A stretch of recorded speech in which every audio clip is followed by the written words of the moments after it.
Yo, it's dead in this town. You know? It's crazy. Gotta shake things up.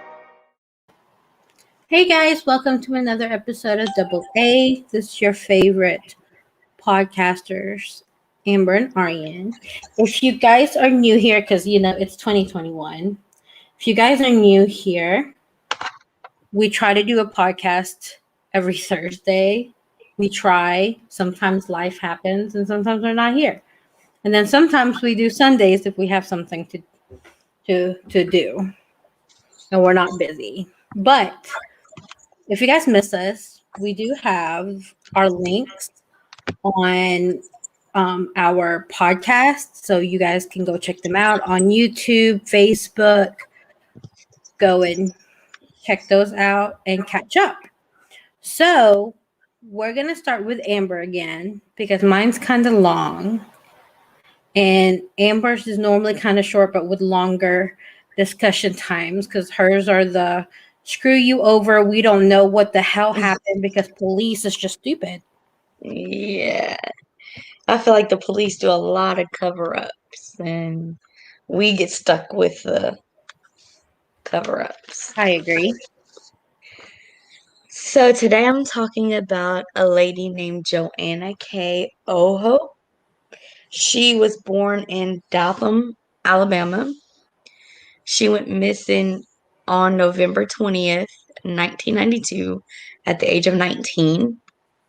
She is from Pensacola, Florida. Or that's where she went missing from. It's from Pensacola, Florida. She's classified as endangered missing. She is a white female. She was born on August the 3rd, 1973, which makes her 47 years old now. At the time of her disappearance, she was 5'7" and 140 pounds. She was wearing a white sweater, blue shorts with a lace trim, a silver necklace, and gold earrings. This Caucasian female had brown hair and brown eyes. And then she goes by the nickname Jo. Jo was last seen on November 20th, 1992. She and her roommate went to a party. However, her roommate became ill and went home. Later on that night, Jo got a ride from James Earl Gibson. Gibson told authorities that he dropped two other people home first before he dropped off Jo at the Mason DeVille apartments in the 800 block of Roy Street. She never made it home. She was never heard from again, and with no contact for Thanksgiving, her family grew increasingly worried. She was not reported missing until December the 8th. Even though she was employed, she was actively looking and even snagged an interview at the mall. James Earl Gibson was later sentenced to 35 years in prison for kidnapping and rape. He took one of Jo's acquaintances and sexually assaulted her for nearly 9 hours before releasing her. He is believed to be a serial killer. However, he is not charged in Jo's case and was paroled in July 2019. Oh my God. Yeah. Yeah. So what do you think? What do you gather from that? Well, there's not a lot to gather from that. But Yeah. I mean, unless like all your cases, unless they have DNA evidence, well, honestly, even then, sometimes they don't even catch the freaking people.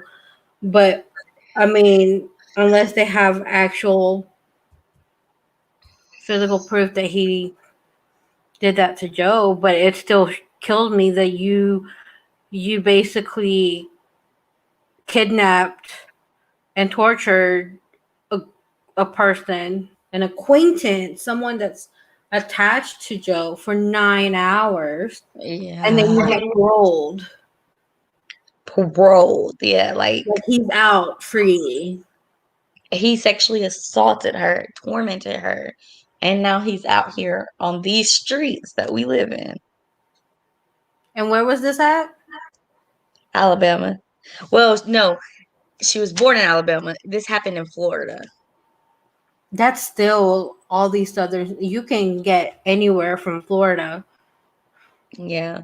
I mean, he could be just about anywhere now. Yeah.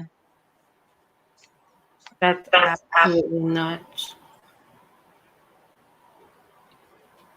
Yeah. The crazy thing is, if he didn't have anything to do with it at all, how the his case with her acquaintance is, it really doesn't give him a good light.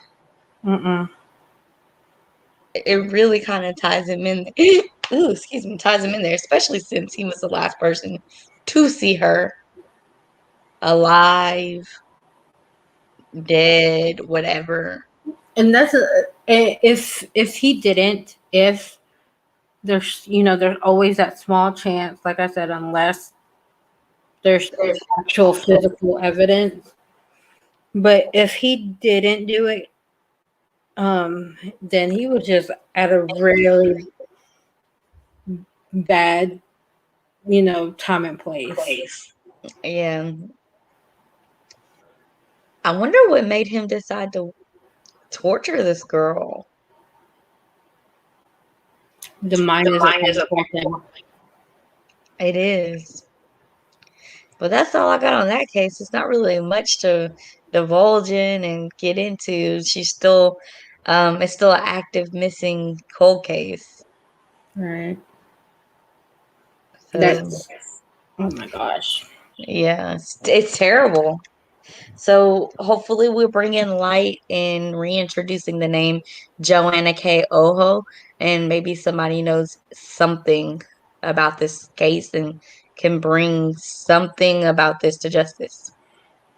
Hopefully that's our hopefully we have that few people that research these cold cases, like old cases. And I Yeah. mean, these are not like ones that you see in the mainstream media right now, because I've never even heard of her. Yeah, And I mean, we're both down in the southern states, and a lot of times when stuff like that happens, we know. and that close, that we would know and Yeah. never heard of it. So So I'm glad to bring her to light. yeah, my dude is sick. Like, he's sick. I want to say all your people are sick. So he likes to think that he's another Jeffrey Dahmer. No, I'm sorry, Ted Bundy. He wants to say that he's um another Ted Bundy. And he kind of idolized him. So that just tells you what kind of person that we fixing to talk about. I'm sorry, you guys, but so it's a lot, but I'm gonna try to condense it as much as I can. So anyway, so we have Israel Keys. I want to pronounce it Keys. It may be Keys, but I'm just gonna say Keys. Anyway, so he was born January 7th, 1978 in Richmond, Utah. He's the second oldest of 9.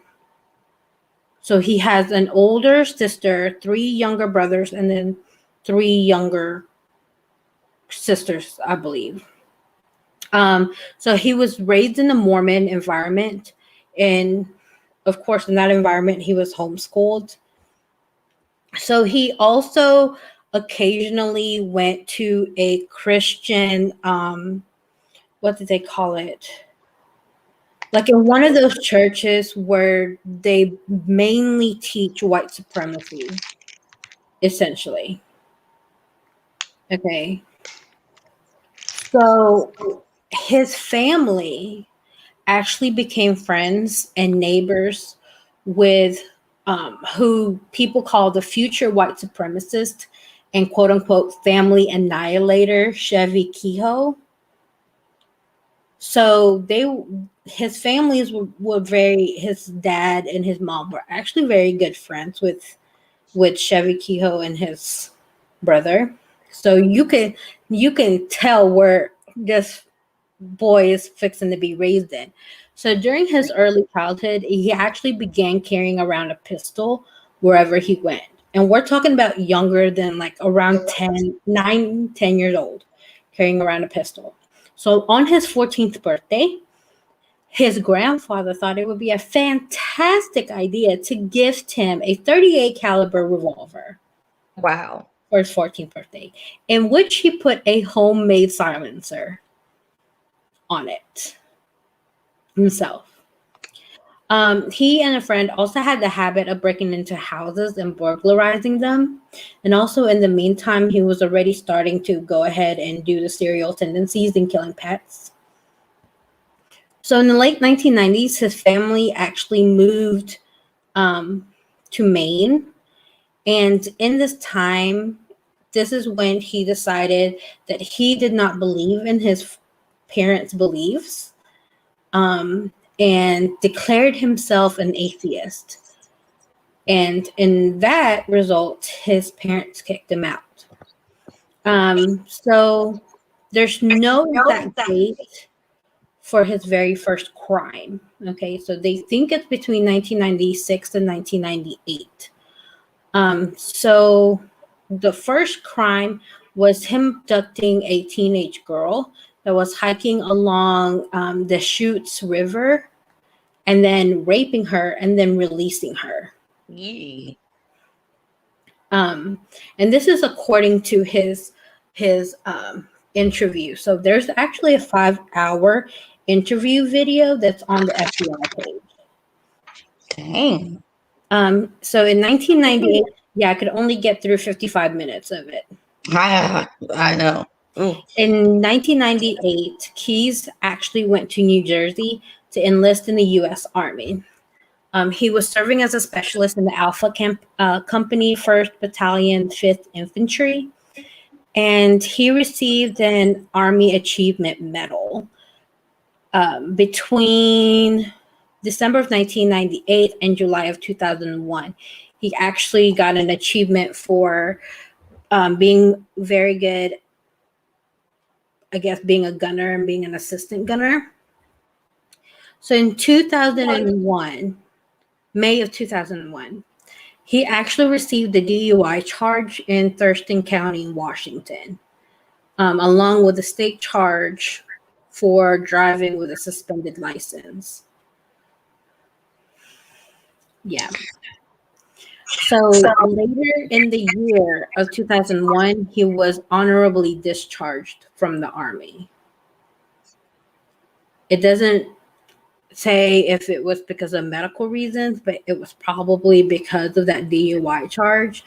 But he had these achievements that I was gonna say, like, that DUI would not be honorably, yeah, but achievements could. yeah. So he actually did really good. So after he was discharged, so he said, or actually the investigator said that during his discharge, that's when he decided to murder his first victims, and that's plural because they're a couple. They're unidentified. He does it completely random. He has no idea who these people are. So he just kills at random. He has like literally no heart. No motive, nothing. Just Nope. He just wanted to kill. So during that time, he killed this unidentified couple, according to his confession that you can see in the 5-hour video. But he also ended up doing his own construction company, which actually did very well and had like really good reviews. Like they actually were doing what they were supposed to do. And a lot of people trusted his company. I mean, So I guess that's he good. apparently has good work ethic, but at the same time, he's a serial killer. So Hey, I mean, we all got our flaws, right? I guess. So this is where it gets a little bit crazy. So on April 10th of 2009, After kidnapping and murdering a man, don't know what the man's name is, he ended up robbing a bank to supposedly fund his crimes, is what he said. This happened in Tupper Lake, New York. So he would hop from state to state. You will see him in Alaska, New York, Florida.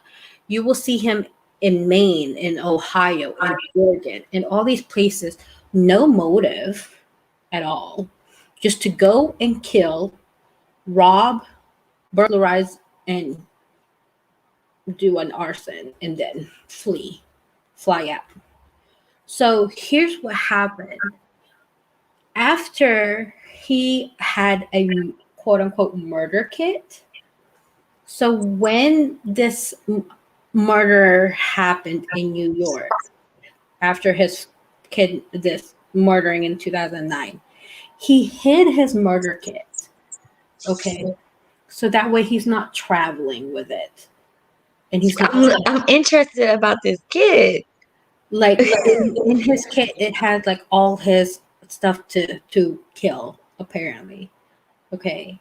Is it like a briefcase? It's like and when I read it, I felt like it was like a toolbox just full of like stuff.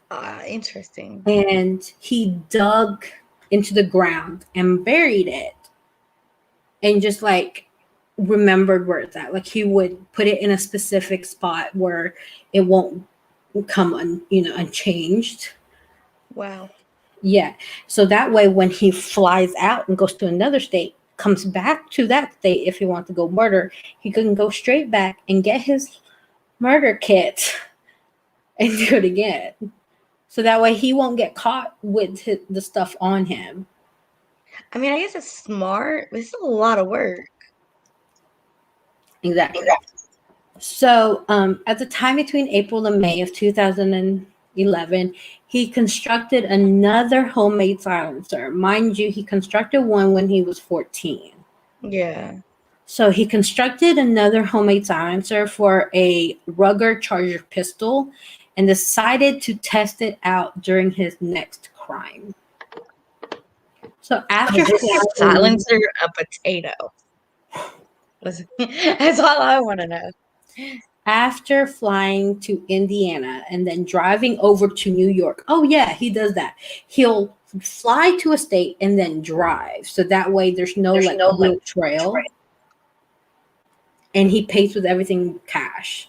Hence why he robbed the bank. So there's no trail of him. I mean, it's still a trail of the money. The money's got numbers on there that can be tracked, but I digress. Right. So he was driving to New York, and then attached his silencer. He wanted to test it out, mind you, again. So Keyes drove to Vermont after New York, where he recovered his toolbox that he buried earlier, his murder kit, to which he decided to randomly target and murder someone before going on a bank robbing and arson spree.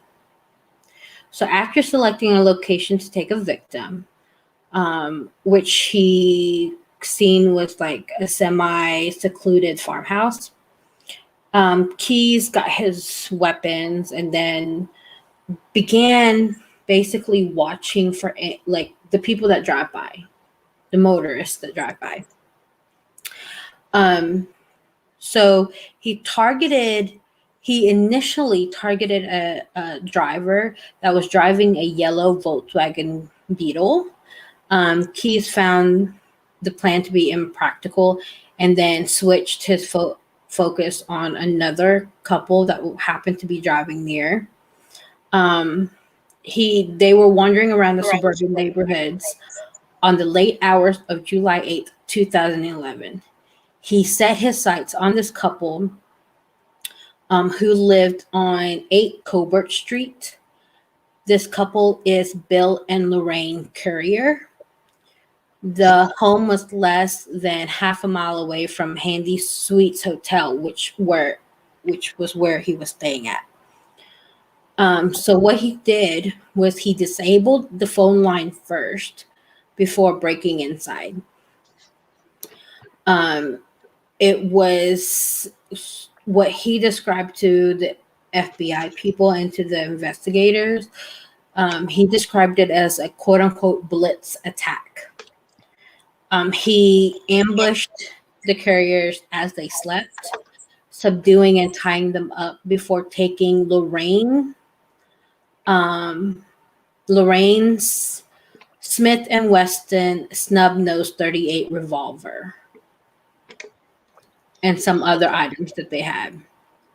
So then Keyes abducted the couple and took them to the abandoned farmhouse that he was just at, where he attempted to contact someone through their cell phones, but then he just decided not to go through with that, finding that the phones didn't have texting capabilities.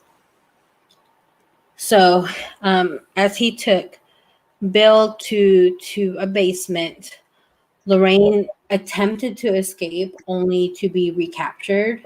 Then Bill tried to escape after the fact, but Keyes incapacitates him, and in a fit of rage lost control over lost his control basically, and his whole plan blew out of the window.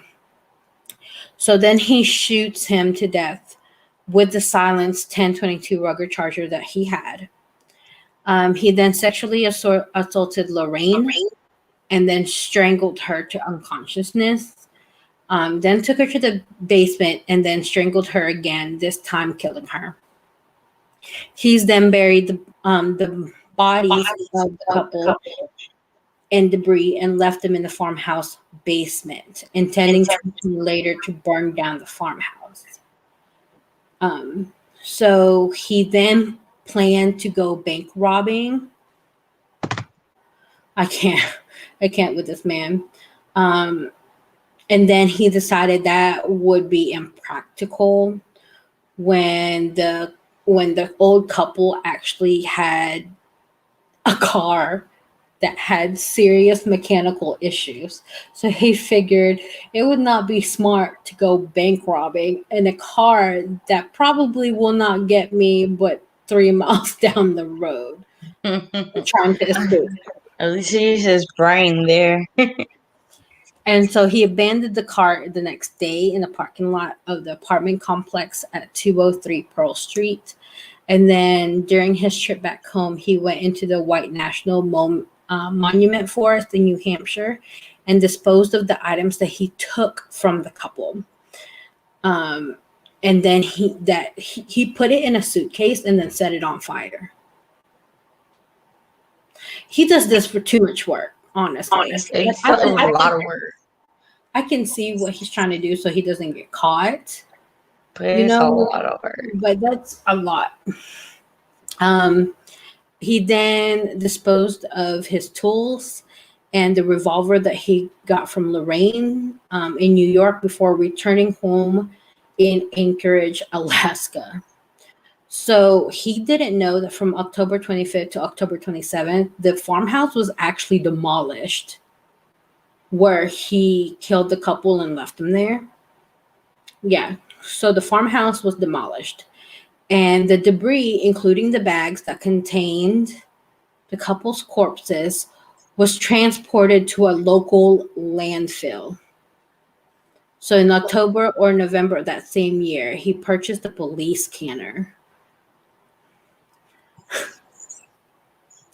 This killed me.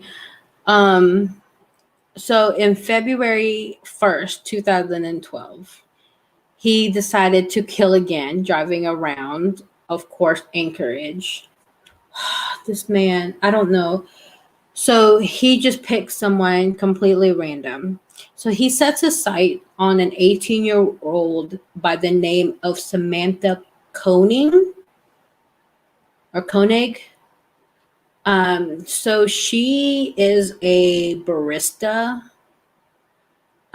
He approached her during a coffee kiosk and held her at gunpoint and demanded the money from the register.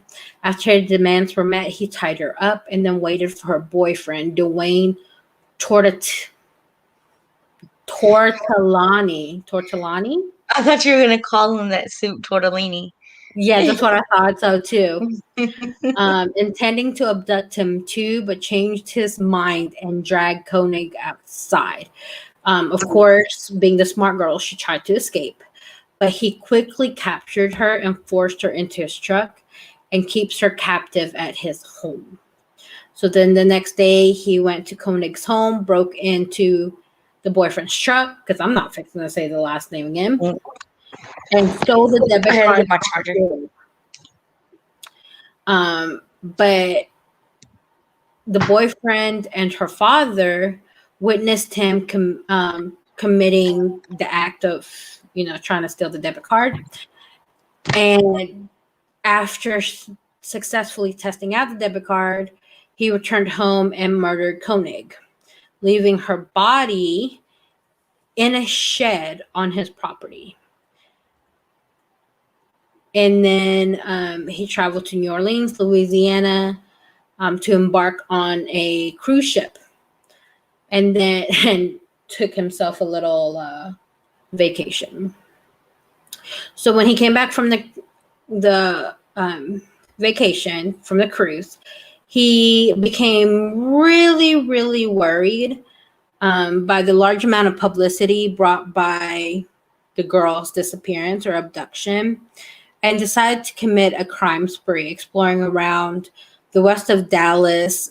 And that's when he encountered a 3,500 square foot, one-story red brick house in Aledo on February 16th, which he robbed before burning it in a nearby barn.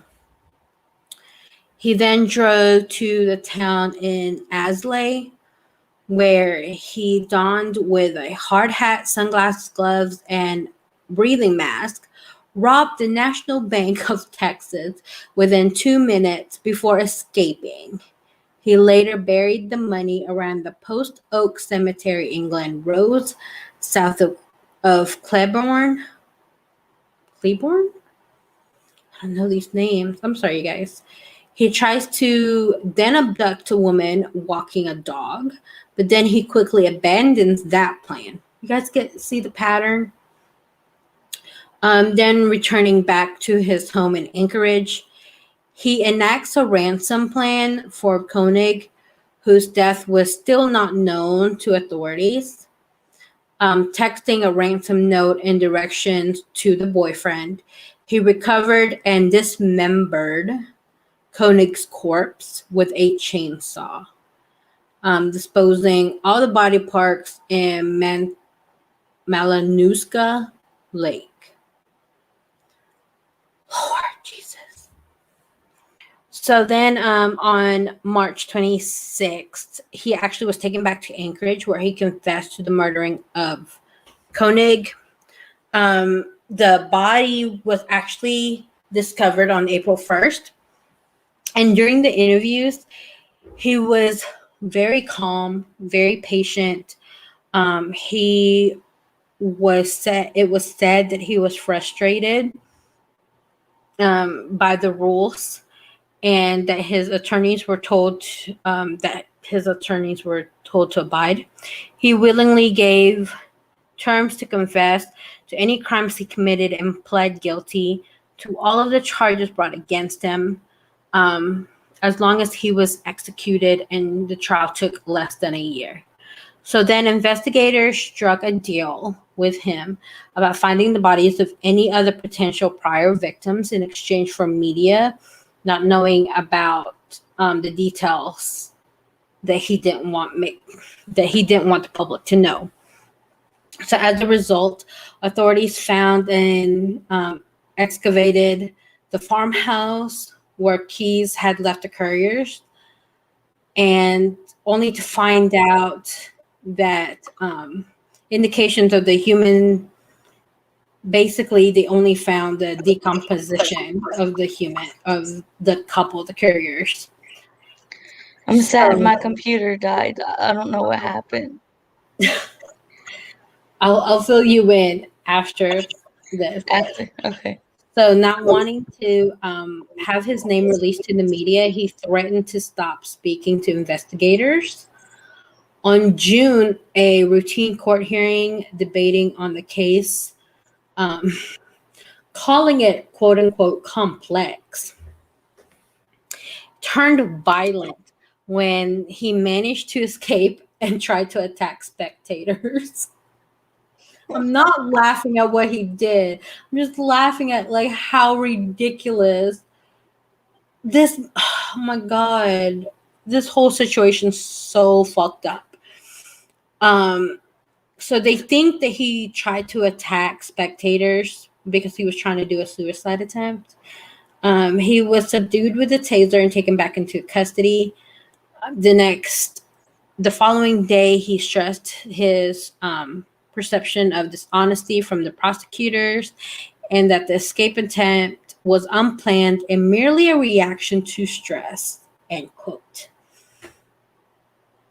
So, August 12th, 2013, federal authorities released the new information on Keys, revealing that they suspect him to have a final death toll of 11 victims, all killed from 2001 to 2012, and that there were possibly other victims in Canada, where he was known to seek out prostitutes.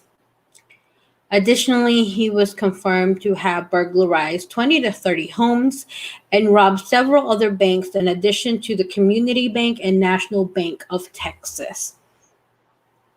So he actually ended up committing suicide, so he's dead now. Yeah.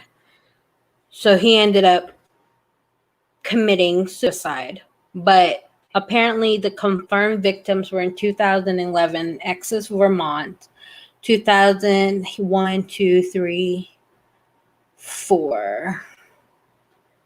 So four. No, an unnamed couple, a possible police officer, another unnamed motorist, and then the couriers, to 5 in 2011. And there could be more in the New York, more Anchorage, Canada, and possibly other countries as well. It's not.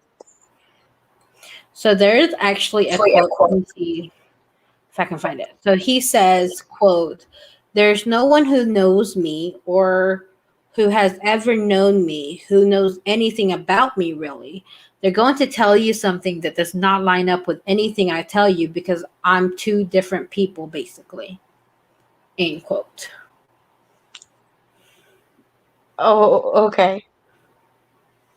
Yeah. Oh, okay. You can have that. So basically, what you missed was him killing or kidnapping and killing the barista, the 18-year-old. Mm-hmm. Okay. He then decided he was very nervous because there was a lot of media surrounding the news of her abduction. So he decided, okay, well, maybe if I commit a whole bunch of crimes, different kinds of crimes, they will forget about this and cover news of that. So Right. he decided to rob a big bank in Texas, the National Bank of Texas, in under 2 minutes, and buried the money. Shit. He then actually dismembered Cornig, the 18-year-old. That poor family. Like I couldn't imagine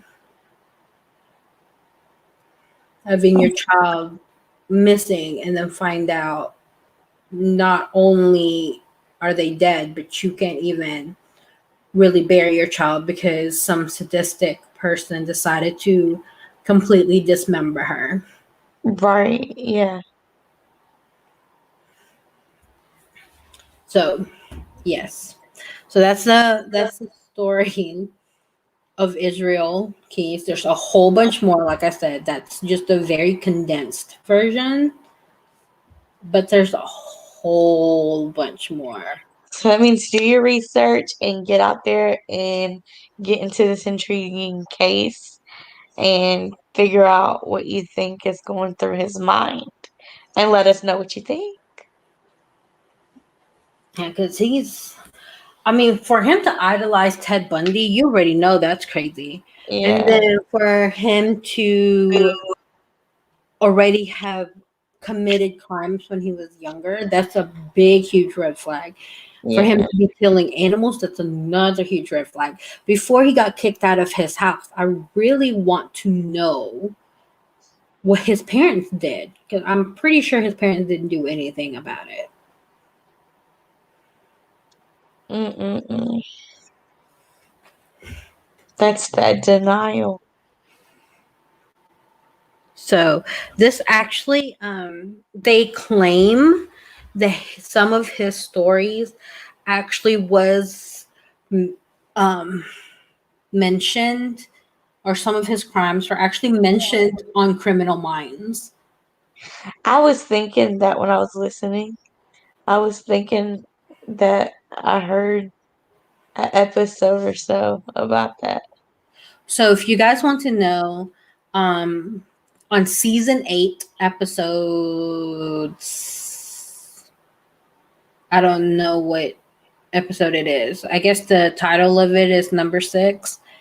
Um, he was Keys was mentioned by Reed, who mentioned the Courier murders, Yeah, I and remember that. Yeah. when it was assumed the unsub like Keys was a sexual sadist who targeted couples. Season 13 in the episode called Believer, Keys was mentioned by Prentice alongside by Fred West and Tony Costa as an example of serial killers who kill themselves in custody. Oh yeah, he killed himself before he could be fully charged. Of course. Yeah. In season 14 called Nightlights, Keys was referenced again. Season 15 called Ghost, Keys was mentioned by Reed and Garcia when discussing how he fled to other countries until the heat from his murders cooled off in America. Hence why a lot of investigators and FBI agents believe that he killed in other countries as well. They just look, the 55 minutes of his interview, he was joking around with the investigators. Like he was talking to them like they were his friends. Like they were Wow. trying to ask him, all these questions, and he's like, like I don't want the media to think differently of me, and I don't want the media to know like all this stuff because wrong information gets out there, and then he starts joking, and like it got to the point where the investigators or the detectives, whoever's interviewing him, actually had to step out the room for a long time. So out Mm-hmm. of the 55 minutes that he was in that room, about 20 of it was him by himself. Wow.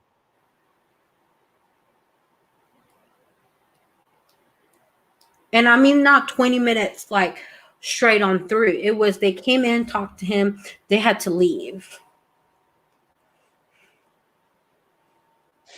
I don't think I could watch that whole thing, but it I does listened seem to it interesting. while I was doing some schoolwork, because I was like, when I did his, I was like, okay, well, there's some interviews. Let me pull up one. So I pulled up one while I was doing my schoolwork. So I had it in the background playing, and I was like, is my thing still playing? And like I would click on the tab, and he would just be sitting there. And I was like, okay, well, that was freaky. Just Freaky, yeah.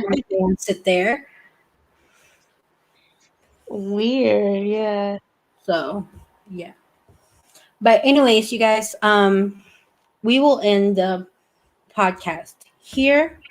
If you guys want to let us know what you guys think of Joanna K. Oho, and Israel Keys, just comment below, email us.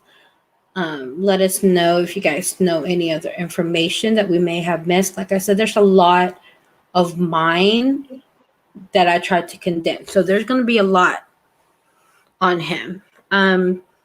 If you guys want to see his interviews, it's in the FBI page. Just look him up. And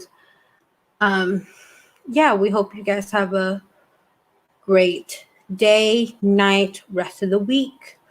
And we shall see you guys next time. Good night.